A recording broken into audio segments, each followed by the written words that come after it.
नमस्कार दोस्तों, मैं हूं जतिन पाठक और आपका स्वागत करता हूं अपने इस यूट्यूब चैनल पे जिसका नाम है जतिन एडुग्रो।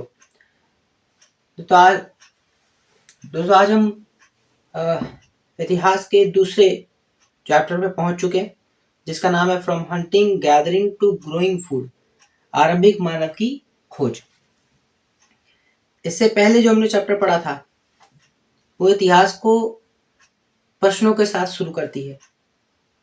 क्या, कब, कहाँ, क्यों, कैसे, इस तरह के प्रश्नों से हमने शुरुआत की थी, जहां हमने ये जाना था कि उनमें से प्रमुख प्रश्न इस बात को लेकर थे कि जो एक साधारण मानव के मस्तिष्क में भी उभर सकते हैं कि इतिहास में कोई चीज कैसे तय कर पाता है कि क्या कब घटित हुआ था। पहला ये प्रश्न, जिसका उत्तर जो ज्यादातर अभी काम में लिया जाता है, कार्बन 14 एक रासायनिक प्रक्रिया। लेकिन इसके अलावा कुछ पुरातात्विक स्रोत जो हमें मिलते हैं उनसे, कुछ दस्तावेज जो हमें मिलते हैं उनसे, और कुछ स्ट्रक्चर मॉन्यूमेंट्स जो हमें प्राप्त होते हैं या खुदाई करके जो हमें चीजें मिलती हैं उनसे इतिहास के बारे में जानकारी मिलती है कि कोई चीज कब थी और किस प्रकार थी। इस तरीके से हम इतिहास के बारे में जान पाते हैं। फिर प्रश्न था कि इतिहास में ये जो कालक्रम देख रहे हैं हम मानव का, ये विकसित कालक्रम कैसे दिखाई देता है, कैसे ये पहले था। तो उसमें हमने जाना कि तमें 3 चीजें ही प्रमुख रही मानव इतिहास में कि रोटी, कपड़ा, मकान, इन चीजों में ही रहा और इन चीजों से ही चीजें देखने को मिली शुरू। तो लोग कहाँ रहते थे, पीपल वेयर डू लिव, लोग कहाँ रहते थे और क्या खाते थे और किस तरह के कपड़े पहनते थे, यहां से हमने चीजें शुरू करी। आज इस चैप्टर में उसी चीज को कंटिन्यू किया जा रहा है और अगले चैप्टर की तरफ हम कदम बढ़ा चुके हैं। आरंभिक मानव की खोज, शुरुआती मानव की क्या क्या खोजें रही। यहाँ पे फिर से जिस प्रकार उसमें भी एक बच्चे द्वारा सवाल किया गया था, यहाँ पे भी तुषार जो कि सिर्फ ट्रेन जर्नी है, तुषार जिसकी एक रेल यात्रा है, वो अपने रेल यात्रा में कुछ अनुभव करता है। पहले उससे शुरू करते हैं। Tushar was going from Delhi to Chennai for his cousin wedding. They were traveling by train and he had managed to squeeze into the window seat, his nose glued to the glass pane. As he watched trees and houses fly past, his uncle tapped his shoulder and said, "Do you know the train were first used about 150 years ago?" Tushar जो कि train यात्रा में, rail यात्रा की तरफ है और अपने रिश्तेदार की शादी में वो जा रहा है दिल्ली से चेन्नई, वो देखता है कि खिड़की के पास से पेड़ और घर जो है वो पीछे की तरफ जाते जा रहे हैं। जैसा वो देखता जा रहा है और उसके अंकल जो हैं वो उसको बताने लगते हैं। तेज दौड़ती गाड़ी से उसने देखा कि पेड़ पौधे, घर, खेत खलिहान बड़ी तेजी से पीछे की ओर छूटते जा रहे हैं। तभी उसके चाचा ने कंधे पर हाथ रखकर कहा, पता है लोगों ने मात्र 150 साल पहले रेल से यात्रा करनी शुरू की थी। 150 साल पहले रेल यात्रा के बारे में भारत में अगर मैं आपको बताऊं तो 1853 में पहली rail Bombay to Thane 150 kilometre की बिछाई गई थी। तो भारत में अगर देखें रेल का आना जो ब्रिटिश काल में हुआ था 1853 में, तब से ये रेल यात्रा हम कर पा रहे हैं। बस तो इसके कुछ दशक बाद आई। तुषार सोचने लगा कि जब लोगों के पास आने जाने के लिए तेज रफ्तार वाली ये जो संसाधन हैं वो नहीं थे, तो क्या वह यात्रा नहीं करते थे? क्या वह अपनी सारी जिंदगी एक ही जगह पर बिता दिया करते थे? नहीं, ऐसी बात नहीं थी। ऐसा नहीं है कि entire life where they were born वो सारा ही स्पेंड यहीं कर दें, ऐसा नहीं है था। अगर ऐसा होता तो आज विश्व पटल पे हम देखते हैं जगह जगह ये मानव फैला हुआ है, धरती पे हर कोने पे मौजूद है। तो ये ऐसा नहीं संभव नहीं होता अगर लोग सफर ना कर रहे होते। तो इसलिए इसको तुषार के इस क्यूरियोसिटी से भरे सवाल के साथ शुरू किया जा रहा है, जिससे अब शुरुआत होगी कि मानव इस तरह कैसे इतने विशाल धरती पर अलग अलग कोने पर मौजूद है। अमेरिका, फ्रांस, ब्रिटेन कि भारत कितनी जगहों पे है, तो किस तरह है। तो क्यूरियोसिटी जो होती है वो सवाल को इंटरेस्टिंग बनाती है और उसके प्रश्न के प्रति उसके उत्तर के प्रति जानने के लिए लालायित कर देती है। तो शुरू करते टॉपिक।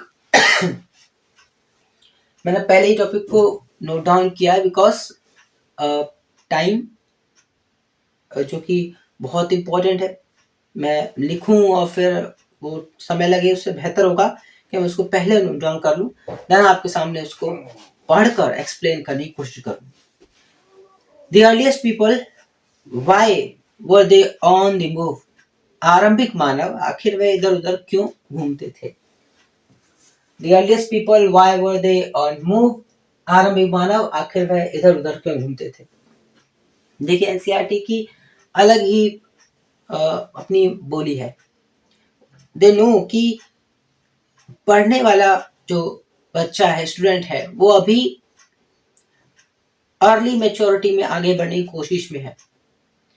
तो अर्ली मैच्योर है, ऐसे में उसके साथ बातचीत करना किसी बड़े बड़े भारी भारी शब्दों से शुरू नहीं किया जा सकता। उससे बात करनी है तो उसके ही टोन में बात करनी होगी। तो यहाँ जैसे शब्दों को लिखा है कि आरंभिक मानव आखिर वह इधर उधर क्यों घूमते थे, तो शब्दों को ऐसे पिरोया है ताकि वो सुन के ही लगे कि हाँ इधर उधर फालतू क्यों घूमते थे। तो जब हम इधर उधर शब्द यूज कर लेते हैं तो हम उसका मीन निकालते हैं कि इधर उधर घूमते थे, इट मीन्स ये फालतू समय। तो शुरुआती बात ही यही है कि आपको जो लगता है उससे शुरू करते हैं कि मानव इधर उधर घूमते ही क्यों थे फालतू में। उस समय के अगर सोचा जाए तो ऐसा ही एहसास होगा, लेकिन अब इस एहसास को आगे विषय जो पढ़ेगा तो बदल देगा।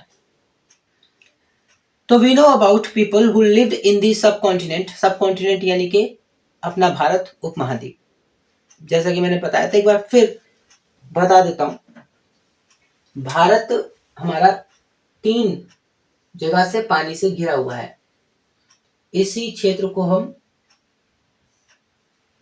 अरब सागर, हिंद महासागर और बे ऑफ बंगाल, इन 3 क्षेत्र से घिरा होने के कारण इसे उपमहाद्वीप या इंग्लिश में सब कॉन्टिनेंट कहते हैं। As early as 2 million years ago, हम उन लोगों के बारे में जानते हैं जो इस उपमहाद्वीप में 20 लाख साल पहले से रहा करते थे। 20 लाख साल पहले ऐसे मानव के बारे में हम चर्चा कर रहे हैं। Today we describe them as hunter gatherers. आज हम इनको हंटर गैदरर्स के नाम से जानते हैं, या कि हिंदी में आखेटक और खाद्य संग्राहक के नाम से। Today we describe them as hunter gatherers. आज हम इन्हें आखेटक खाद्य संग्राहक के नाम से जानते हैं। आखेटक कौन, खाद्य संग्राहक कौन?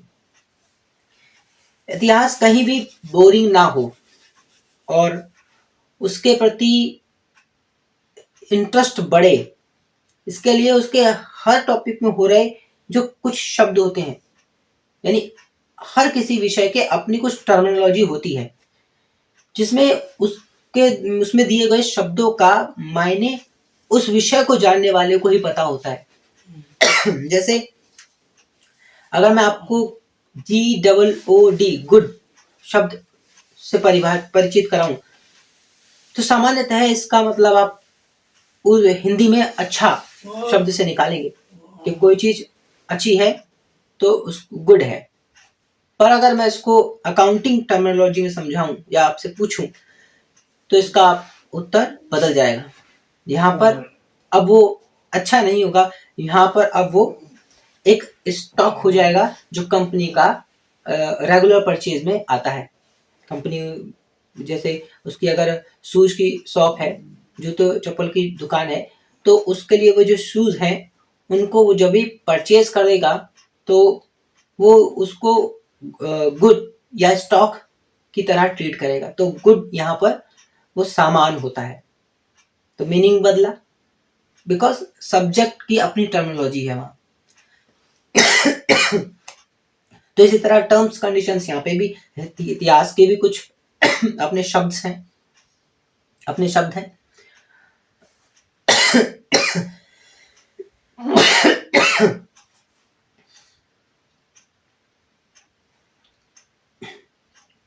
इतिहास के जो शब्द हैं, हंटर गैदरर्स, आखेटक और संग्राहक, यानी उस समय के का मानव शिकार करता था साधारणतः अपने भोजन को ग्रहण करने के लिए, भोजन प्राप्त करने के लिए।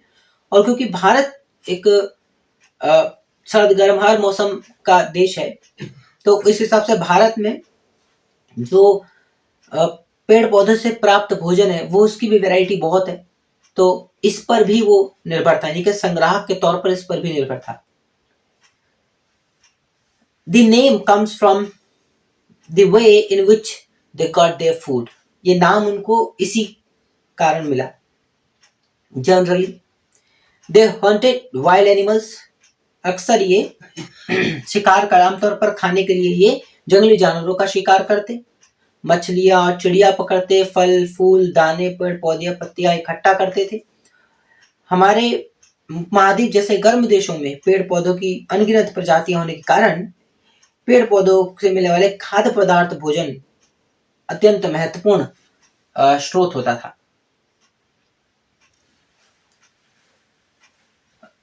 लेकिन यह सब कर पाना बिल्कुल आसान नहीं था। ऐसे कई जानवर भी होते हैं जो हमसे ज्यादा तेज भाग सकते हैं, और बहुत से जानवर हमसे ज्यादा तेज भी भागते हैं और ताकतवर भी होते हैं। जानवरों के शिकार, चिड़िया मछली पकड़ने के लिए एक बड़ा सतर्क रहना पड़ता है, जागरूक रहना पड़ता है और तेज होना पड़ता है। पेड़ पौधों से खाना जुटाने के लिए यह जानना जरूरी होता है कि कौन से पेड़ पौधे खाने योग्य होते हैं। हर पेड़ पौधे के फल खाने योग्य नहीं होते, तो कौन से के खाने योग्य हैं, क्योंकि कई तरह के पेड़ पौधे विषैले भी होते हैं। और साथ ही फलों के पकने के समय की जानकारी भी होनी चाहिए, कब फल पककर तैयार हो जाता है। भोजन की आवश्यकता, जरूरत, need and necessity is the invention of mother, यानी नेसेसिटी यानी जरूरत, आवश्यकता ही आविष्कार की जननी है। जब इंसान को आवश्यकता दिखी तो उसके आविष्कार भी शुरू हुए। कैसे शिकार करें, किस तरह से वो बड़े शिकार को आसानी से पकड़ सके। अगर शिकार भी नहीं है तो धरती से मिलने वाले उपजाऊ पदार्थ, उत्पादक तत्व, उनका किस प्रकार वो उपयोग करे। कैसे जाने कौन सी फसल खाने किस प्रकार उगनी चाहिए, उसके कौन से फल कब खाने चाहिए, कैसे जाने। ये सब उसकी जरूरत थी, इसलिए उसने इन चीजों में आगे बढ़ा और आज हम देखते हैं बहुत बड़े लेवल पे चेंजेस हैं हमारे सामने। तो hunter gatherers move from place to place, there are many reason for this. इस बात के एक रीजन नहीं है, कई कारण हो सकते हैं। तो चलिए आइए उन कारणों पे चर्चा करते हैं।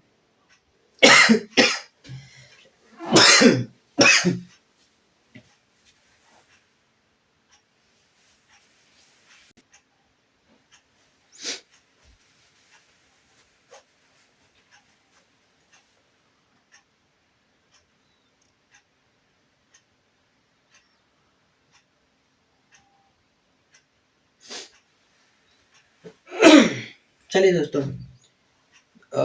ये कितने कारण हमारे सामने मौजूद हैं? ये 4 कारण। इन 4 कारणों को इस वीडियो में डिस्कस करते हैं, फिर आगे के टॉपिक्स अगली वीडियो में कवर करेंगे। सबसे पहला कारण देखिए, पहला कारण है if they had stayed at one place for a long time they would have eaten up all the available plants and animals resources. यानी संसाधन, संसाधन जो कि साधन यानी सोर्स से ही बनते हैं रिसोर्सेस। अब जब जानवरों को, पेड़ पौधों को ही ये खा जाएंगे, खत्म कर लेंगे, सबका उपयोग कर लेंगे एक ही जगह पर रहकर, तो वो जगह एकदम बंजर और खाली हो जाएगी। ऐसे में पहला कारण ये नजर आता है कि यही एक कारण होगा लोग एक जगह से दूसरी जगह ट्रैवल करते रहते होंगे। अब जैसे अभी हम हैं, हम भी तो एक जगह पे रह के अपना भोजन ग्रहण कर रहे हैं, लेकिन ऐसे तो सोर्स खत्म नहीं हो रहे, क्योंकि अब हमने मैनेज करना सीख लिया है कि एक जगह रहकर भी हम कैसे उसको मैनेज कर सकते हैं। पर तब नहीं सीखा गया था, सिर्फ उपयोग करना आता था, बनाना या क्रिएट करना नहीं आ रहा था। अब का मानव ये सब सीख चुका है, तो इसलिए अब वो एक जगह पर रहकर भी ये सब काम कर लेता है। तो उस समय नहीं था, तो उस समय ये कारण पहला था। क्योंकि मैंने नोट्स को इंग्लिश में लिखा हुआ है और हिंदी माध्यम के कहीं पीछे ना रह जाए, और क्योंकि मैं इस विषय को, इस सीरीज को इस उद्देश्य से शुरू कर रहा हूँ, वो उद्देश्य सिर्फ सिंपल सा है कि सिर्फ समझना है एनसीईआरटी क्या कहती है। अक्सर हम इस पे जोर नहीं देते। हम एनसीईआरटी को, सीबीएसई की इन बुक्स को एकदम बेकार मान लेते हैं कि नहीं ये तो बस पढ़ा निकला और आगे बढ़ो, बस ये तो फालतू का है। ये सब इम्पोर्टेंस ना देने के कारण आज बड़े बड़े कॉम्पिटिटिव एग्जाम होते हैं, तो उनमें ज्यादातर शिक्षक यही बोलते हैं कि अक्सर आपने सुना होगा कि वो ये बोलते हैं कि सबसे पहले अपना बेसिक मजबूत करो। अच्छा ठीक है, तो कहाँ से करें बेसिक? बेसिक सुनते हैं तो ऑब्वियसली अच्छा लगता है कि बेसिक का मतलब ऐसा होगा जो कोई भी चीज हम बिगिनिंग से सीखेंगे और एडवांस लेवल तक, यानी कि बीच से नहीं कुछ सीखेंगे। कोई चीज बीच से सीखते हैं, कई बच्चों का है वो बीच से भी शुरू करने के लिए तैयार रहते हैं, बिकॉज उनके दिमाग में फितूर होता है कि खत्म करना है, जहां तक मुझे लगता है। क्योंकि एक सही अप्रोचेबल स्टूडेंट की खास बात ये होगी कि वो चाहेगा किसी भी चीज को उसके आधार से सीखना, उसके मूल तत्व से सीखना, ताकि जब वो आगे बढ़ता जाए तो उसकी एसेंस को महसूस कर सके कि हाँ जो हम पढ़ रहे हैं वो कनेक्टेबल है, वो कनेक्ट होता है। और यहाँ पे विषय कोई अलग नहीं है, इनको अलग अलग नाम दिया गया क्योंकि इनकी वेटेज के हिसाब से। अगर इस सब विषयों को एक ही में कर दिया जाता तो शायद कोई पढ़ाई ही ना करता, इसलिए इनको अलग अलग नाम से संबोधित किया हुआ है। अगर ये जैसे हिंदी भाषा से ही लेते हैं, हिंदी मीडियम के बच्चे या इंग्लिश भाषा इंग्लिश मीडियम के बच्चे, अगर ये लैंग्वेजेस ही ना हो तो ना आप हिस्ट्री पढ़े, ना पॉलिटी पढ़े, ना ज्योग्राफी पढ़े, ना साइकोलॉजी पढ़े, कुछ भी ना पढ़ पाए, ना इकोनॉमिक्स पढ़े। अगर ये लैंग्वेज ही एग्जिस्ट ना करती हो तो इनका डायरेक्ट कनेक्शन मिलता है कि लैंग्वेज जिसको हम अपीयरेंस ही नहीं देते कि हिंदी की कोई कविता है, कहानी है, उसको कोई तवज्जो ही नहीं देते। आफ्टर लाइफ हम देखते हैं कि शब्दों के बड़े मायने होते हैं, वर्ड के बहुत बहुत बड़ा रोल प्ले करते हैं वर्ड। एक नेता के लिए पूछें, एक लीडर के लिए पूछे तो हाँ वो इसका जवाब सटीक तौर पे हाँ ही देगा, क्योंकि उसको वर्ड प्ले ही करना होता है, उसको शब्दों के साथ ही खेलना होता है, इस प्रकार शब्दों का उपयोग करना होता है कि साइकोलॉजिकल मैनर में लोगों तक वो बात पहुंच जाए जो वो पहुंचाना चाहता है, चाहे वो कम शब्दों में पहुंचाने का वक्त हो या ज्यादा। जैसे समय कम हो और ज्यादा चीज समझानी हो तब। तो मैं हूँ चैप्टर पे ही हूँ, पर मैं क्लियरिटी देना चाह रहा हूँ कि जो after 5th to 6th standard के बच्चे अभी आए होंगे, वो देख रहे होंगे तो दे कैन फील कि प्रॉपर ऐसे पढ़ा दो, प्रॉपर नोट्स बना दो, या फिर क्वेश्चन आंसर करा दो और जल्दी इसको एक ही में निपटा दो।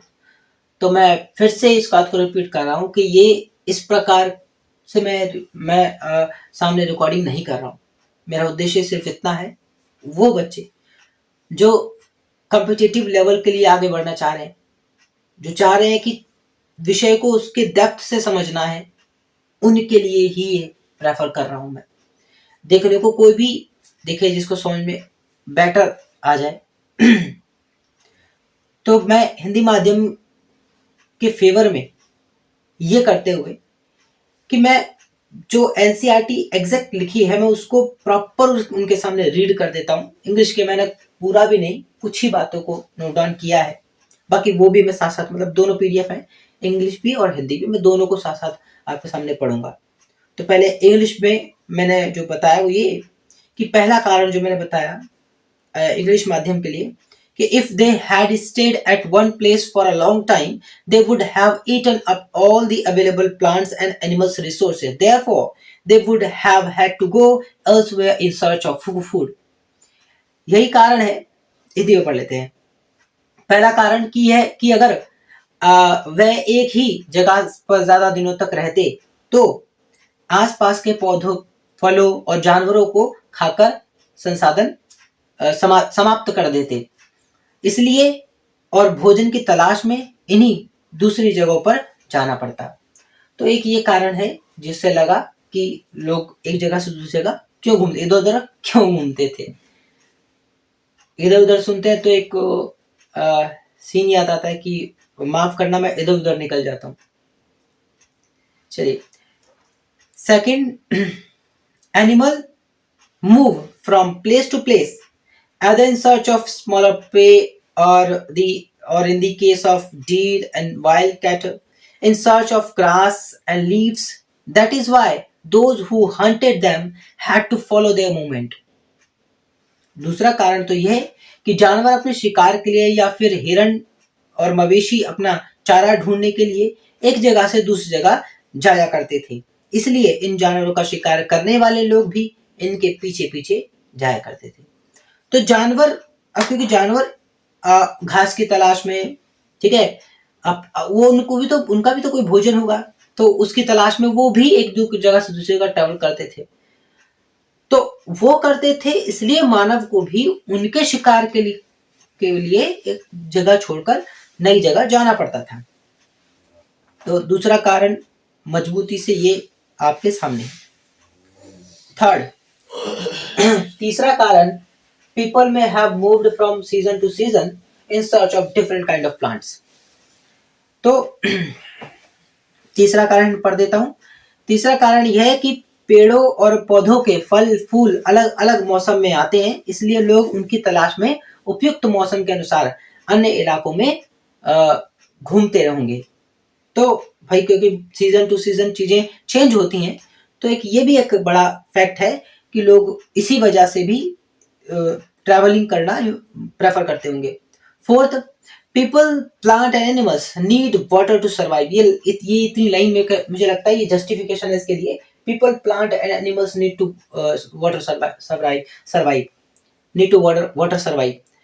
ये इतनी इंपॉर्टेंट लाइन हो जाती है कि आप जानते हैं कि पानी जल ही जीवन है, ये कोट भी आप पढ़ते हैं। तो ये फोर्थ रीजन हो सकता है।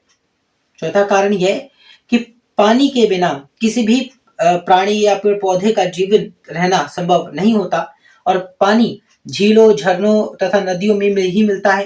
यद्यपि कई नदियों और झीलों का पानी कभी नहीं सूखता, अक्सर नहीं सूखता।